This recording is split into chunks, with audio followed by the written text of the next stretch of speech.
أرجوك اضغط اشتراك الهرم الأكبر المعروف أيضاً بهرم خوفو.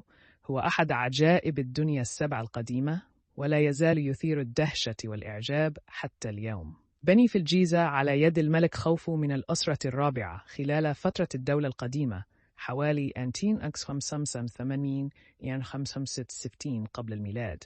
يعد هذا الصرح الشامخ شاهداً على عبقرية الهندسة المصرية القديمة. أسرار البناء. أحد أكبر الألغاز المرتبطة بالهرم الأكبر هو كيفية بناء هذا الهيكل الضخم.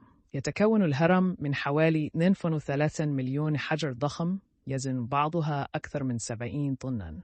على الرغم من عدم وجود أدلة قاطعة حول كيفية نقل وتركيب هذه الأحجار، إلا أن العلماء يعتقدون أن المصريين استخدموا منحدرات وأنظمة معقدة من البكرات والأخشاب لنقل الحجارة إلى موقع البناء.